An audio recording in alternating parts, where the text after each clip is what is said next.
चाहें तो दर्ज करा सकते रोक पाएंगे। हैं। और मनीष सिंघवी को मैं आमंत्रित करता हूं, कांग्रेस कमेटी के प्रवक्ता है। मनीष जी, आप क्या वजह मानते हो कि ये नजूल भूमि विधेयक लाने का कारण क्या था?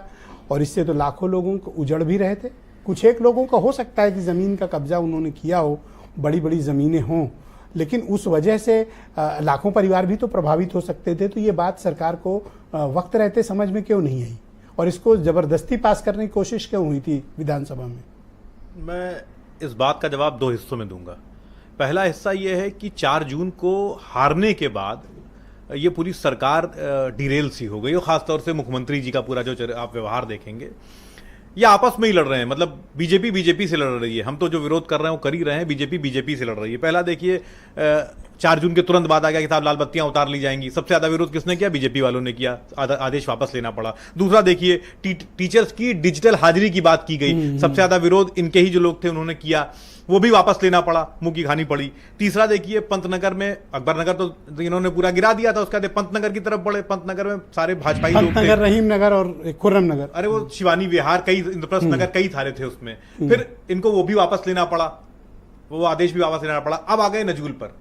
मसला क्या है? 2 महीने में 4 यूटर्न, 4 यूटर्न है, और आपस में ही सरफुटअव्वल हो रही है। सरकार संगठन, सरकार पास करती है विधानसभा में, और संगठन यानी इनके प्रदेश अध्यक्ष उसको इंटरेस्टिंग उस पर वापस करा देते हैं। सवाल इस बात का है, सबसे भ्रष्ट और नाकारा सरकार है ये। बहुत अरसों, मतलब मुझे तो लगता है इतनी भ्रष्ट और नाकारा सरकार रही है। केवल जमीनों पर कब्जा करने की नीयत है इनकी, और कोई बात नहीं है। इस कानून के जरिए जमीन कब्जाना था। बिल्कुल, जो सब मैक्सिमम जमीनें जो हैं वो पुराने शहर के पुराने हिस्सों में है, और बहुत प्राइम और कीमती जमीनें हैं, उसको कब्जाने की सारी साजिश है और कुछ नहीं है।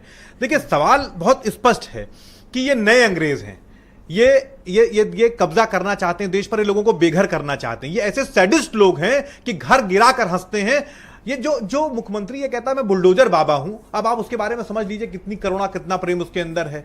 और ये कहा जाता है कि साहब ये रोहिंग्या हैं और ये बांग्लादेशी, मतलब जो अपने ही लोग, ये आधे शहर अगर आप चले जाएंगे, आप गोंडा की तरफ चले जाएं, फैजाबाद चले जाएं, इलाहाबाद चले जाएं, जो लोग रह रहे हैं वो हमारे लोग हैं जो 70 साल से उन घरों में रह रहे हैं, और आप उजाड़ने की बात कर रहे हैं। वो कहा जाता है ना, लोग अधिकांश शहरों में आपने देखोगा सिविल लाइन्स है ना। मैं बताऊं आपको, सिविल लाइन्स अंग्रेजों के समय भारतीयों को वहां पर घर बनाने रहने की इजाजत नहीं थी। मसला Indians and dogs are not allowed. सिर्फ वहीं तक नहीं है मामला, वही बताया मैं वहीं तक बात वहीं ये तो उधरी के इलाके हैं सब। मेरा पूरा जीवन गोंडा में बीता है, और जो पुराना शहर है वो लगभग 90% बसा हुआ नजूल की भूमि पर। वो कहते हैं ना, लोग टूट जाते हैं घर बनाने में, तुम तरस नहीं खाते बस्तियां जलाने में। ये बस्तियां की बस्तियां उजाड़ कर पता नहीं कौन सा कानून बना रहे हैं। सिखों जलाने वाले बता रहे हैं।